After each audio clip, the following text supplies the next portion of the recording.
좀 다른가?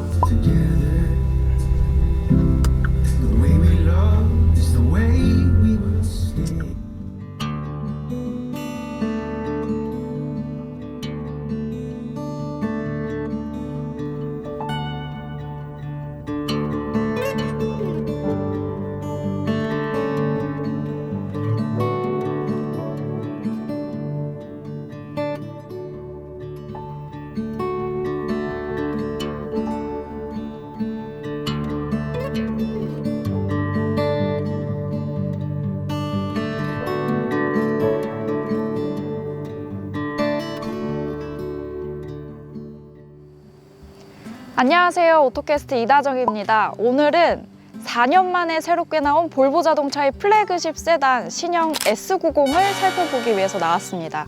그동안 S90에서 아쉬웠던 점들을 골고루 보완해서 갖춰서 나왔는데요.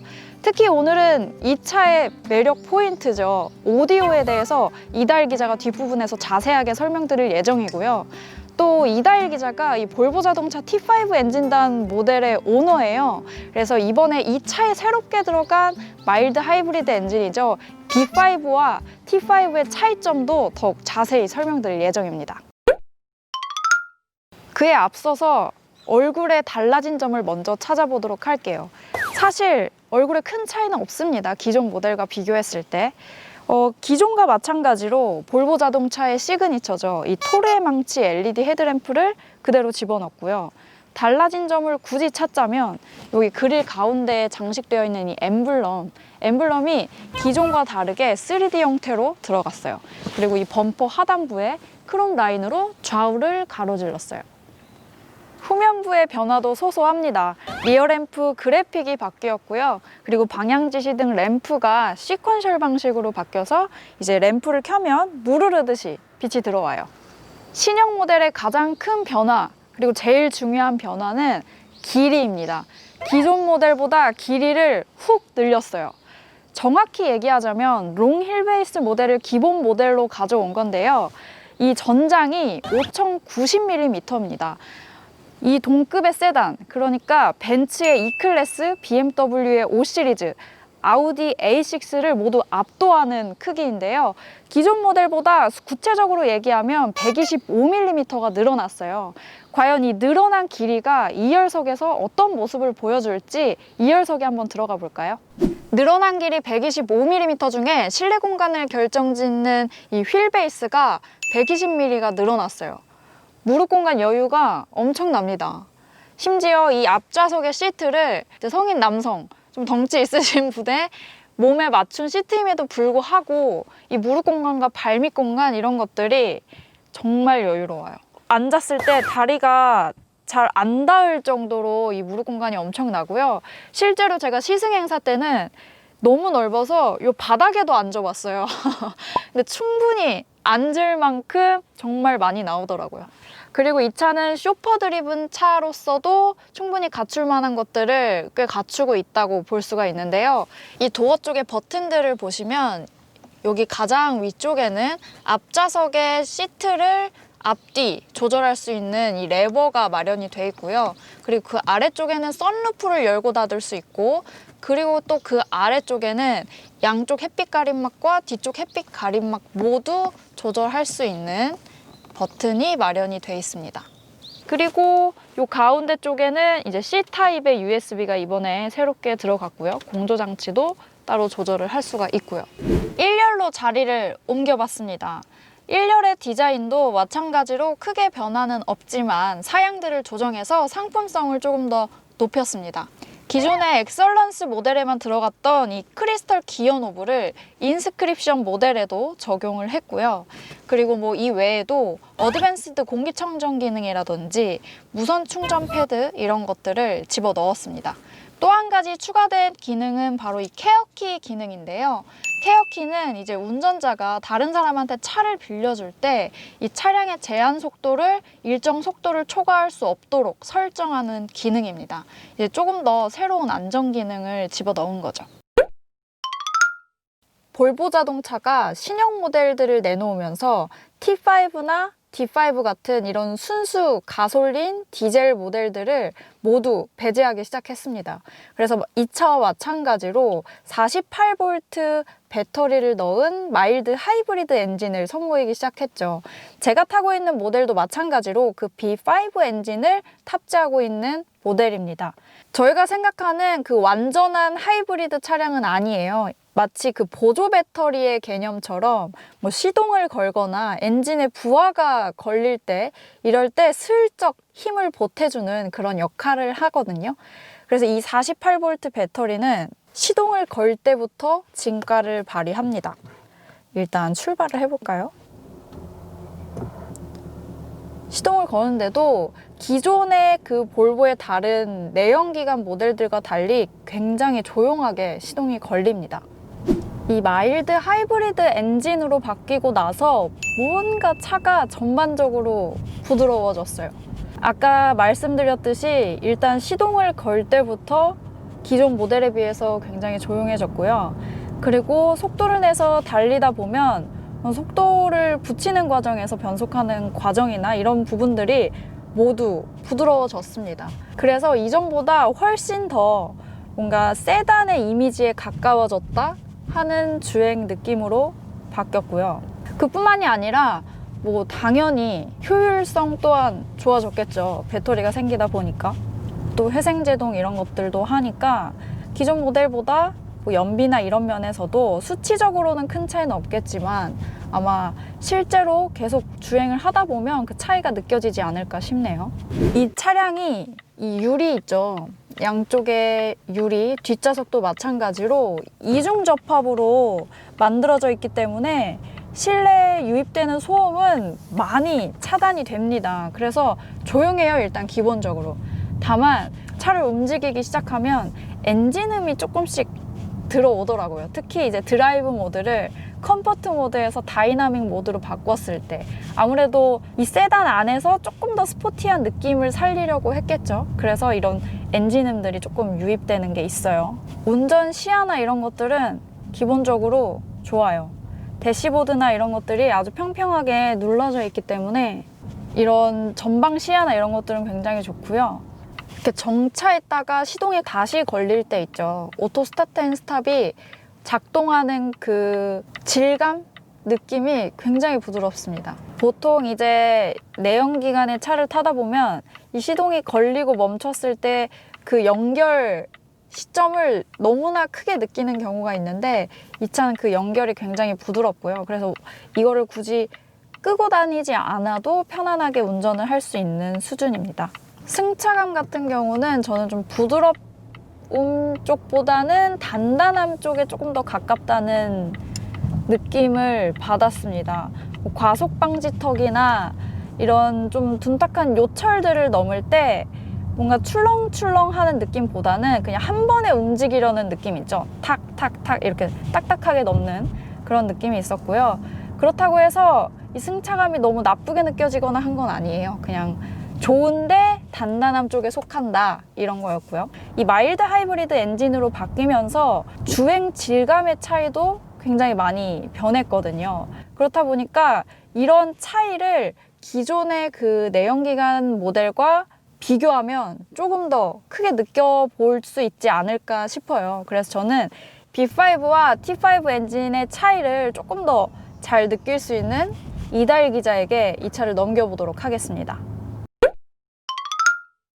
자, 이다정 기자가 설명을 아주 잘 해줬죠. 외형에 달라진 거, 실내에 달라진 거 이런 거 좀 보여드렸어요. 근데 이제 주행에 달라진 거에 대해서 제가 좀 전해드려야 되는데 제가 주행을 맡은 이유가 있습니다. 요거 그러니까 T5 모델 크로스컨트리 V90의 T5 모델을 제가 매일매일 타고 있어요. 그냥 타다 보면은 T5하고 B5가 그렇게 큰 차이가 없이 그냥 비슷하지 않을까? 라고 생각을 할 수도 있는데요. 실제로 이거를 T5 타는 사람이 이 차를 타보면 굉장히 큰 차이가 있어요. 48V 마일드 하이브리드가 적용되면서 스타트 모터가 굉장히 부드러워졌죠. 시동이 꺼진 상태에서 켜질 때 T5는 예를 들면은 틱! 다다다닥 이렇게 됐다면은 이 B5는 드르륵 하고 아주 부드럽게 시동이 걸리기 시작해요.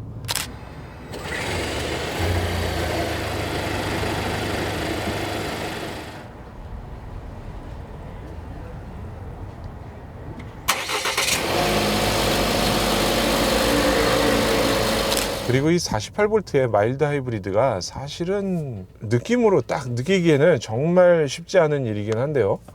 이거를 언제 느낄 수 있냐면은 뭔가 가속이 더 부드럽고 자연스러워요. 터보가 돌아가면서 쑥쑥 치고 나가는 그런 느낌이 아니고요. 뭔가 이 가속의 패턴, 곡선을 굉장히 이렇게 부드럽게 그려주고 있어요. 그래서 가속 페달을 밟았을 때 점차 가속되는 느낌이 터보처럼 쑥 올라갔다 내려갔다 이런 게 아니라 쭉 부드럽게 올라가면서 뭐라 그래야 될까, 좀 주행이 좀 더 세련되게 바뀌었다고 해야 되나.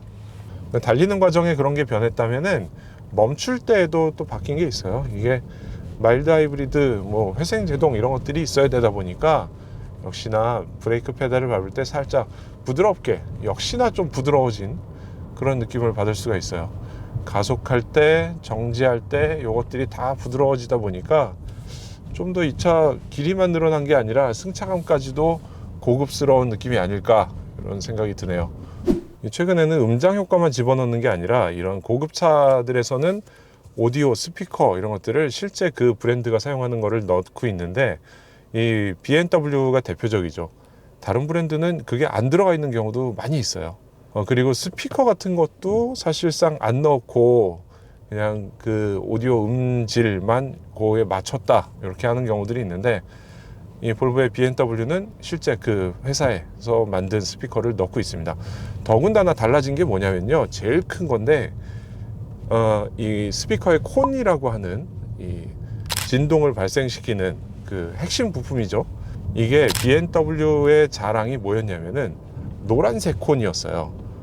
노란색 콘 재질을 사용해서 외부에서 보면은 요 스피커 바깥에가 가운데 스피커 모양이 노랗게 보이는 게 지금까지의 볼보 자동차들이었고요. BMW에서도 그거를 2015년까지 사용을 했어요. 근데 그 이후로 컨티뉴엄 콘이라는 거를 BMW에서 개발을 하죠.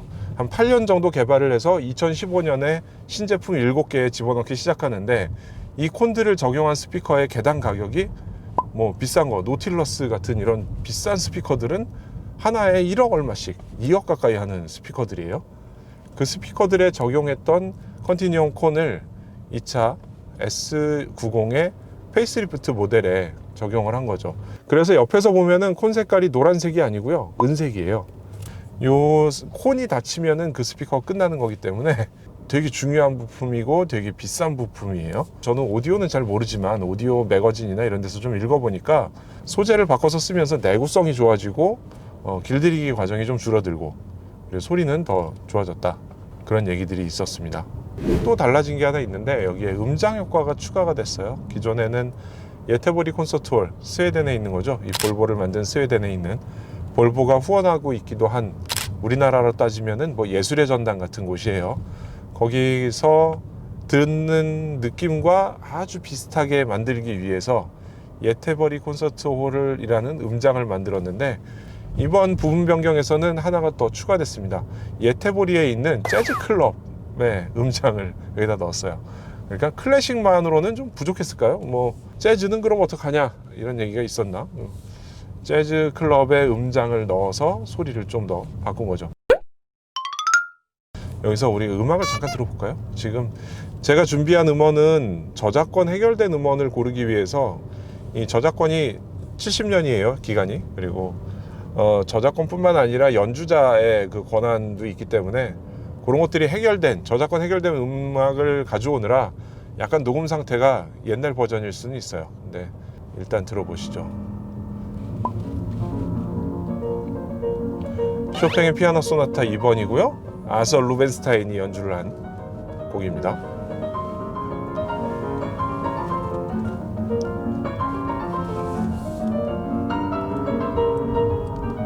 저희가 요걸 하기 위해서 여기 ASMR 이런 데 사용하는 녹음기를 하나 설치했어요. 그 소리를 한번 들려드려 볼게요.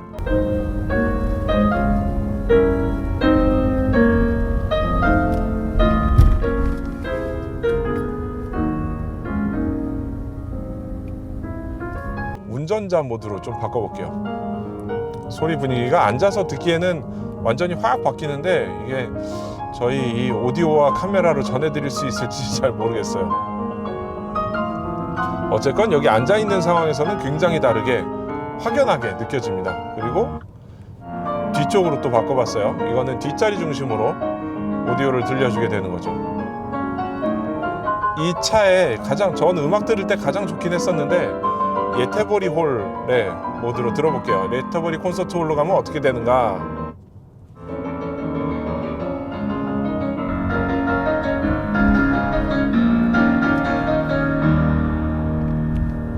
자, 이번에는 재즈 클럽으로 잠깐 바꿔볼게요. 피아노 곡이지만 재즈 클럽으로 바꾸면 어떻게 될까.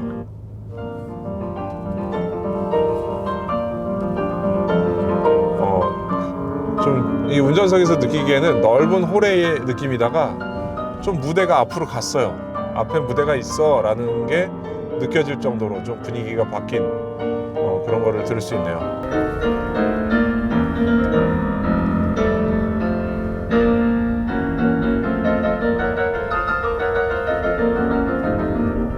배경에 살짝 틀어놓고요. 잠깐 설명을 또 드리면은, 이 차에는 19개의 스피커가 들어있어요. 그 스피커들을 다 뭐에 쓰느냐라고 얘기할 수도 있는데, 역시나 이것도 제가 오디오 전문가분들한테 여쭤본 건데, 스피커에 내는 영역들이 다른 거죠. 높은 음, 중간 음, 낮은 음 다 구분을 하게 되고요. 이 높은 음들은 직진성을 갖기 때문에 사람한테 바로 쏴줘야 돼요. 그래서 직진으로 딱 들어오는 소리를 듣기 위해서 이 눈앞에 있는 저 트위터라고 하는 고음을 담당하는 스피커예요. 그리고 저 정면의 좌우에는 역시나 스피커가 들어가 있는데, 그거는 그보다 낮은 음, 중간음들을 쏴주는 거죠. 그 중간음들은 앞유리를 부딪혀서 튕겨서 넘어오게 돼 있어요. 보통 일반적인 자동차들은 트위터 역시도 유리를 튕겨서 오도록 설계를 하는 경우들이 많이 있는데, 사실 저렇게 설계하면 돈도 많이 들고 공간도 차지하고 비싸져요, 단가가. 그래서 트위터들을 보통 요런데 옆에다 이렇게 달죠. 그리고 중앙에는 없는 경우가 많고요. 근데 이 차는 중앙에도 있고요, 이 옆에 문짝에도 있고요, 트위터가 세 군데에서 오니까 바로바로 귀로 들어올 수 있게 돼 있어요. 뒷문짝에도 있기 때문에 뒷좌석에 앉은 사람도 음악을 바로 딱 들을 수 있게 돼 있죠. 자, 지금 클래식을 계속 듣고 있는데, 요게 음악이 클래식만 듣냐, 나는 가요를 듣는다, 혹은 나는 팝이 좋다, 이런 분들을 위해서 저희가 또 저작권이 해결된 다른 음악을 또 가져왔죠. 보컬이 나오는 음악도 있습니다. 자.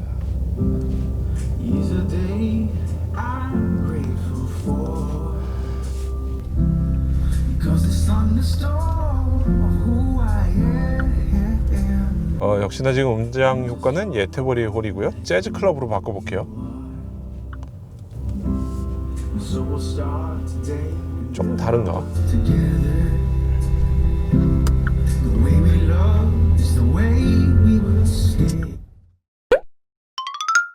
자, 그래서 저희가 이 볼보의 S90 B5를 시승을 해봤습니다. 결론적으로 말하자면은 고급감이 좀 더 많이, 주행이나 음악이나 뭐 여러 가지 실내나 이런 데서는 고급감이 많이 늘어났고요. 실제로 차 크기도 커졌고요. 엄청나게 크죠. 5 시리즈 가격에 7 시리즈 실내를 가진 차가 됐어요. 그리고 가격 인상분은 그렇게 크지 않아요. 그래서 그런지 이 차를 내놓자마자 뭐 사전 계약이 그냥 콱 들어가고 벌써 뭐 몇 달을 기다려야 된다, 이런 얘기가 나오고 있어요. 그럼 단점은 없는가 라고 생각하실 수도 있는데, 단점이 있죠. 단점도 있어요. 분명히 볼보는 2.0리터 엔진 하나를 가지고 계속 변형을 해서 만들기 때문에 이 차에서는 뭐 6기통의 가속력, 질감 이런 거를 느끼기는 어렵죠. 파워트레인을 살짝 마음을 내려놓으신다면 실내나 뭐 재질이나 오디오나 이런 거에서는 정말 온 가족이 타고 다니면서 사용하기 정말 좋은 차가 될 거예요.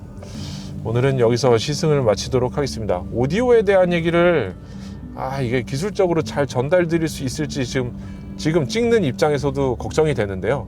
저희가 사실 야간에도 한번 테스트해보고 오늘 다시 주간에 또 나온 거거든요. 다시 이 느낌을 그대로 전달드리고 싶어서 한 거니까 잘 전달됐기를 바라고, 크로스컨트리를 가지고 롱텀 시승기에서 좀 찾아뵐게요.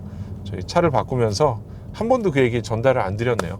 S90 B5 시승을 마치도록 하겠습니다. 음악 들으면서 지금 끝낼게요.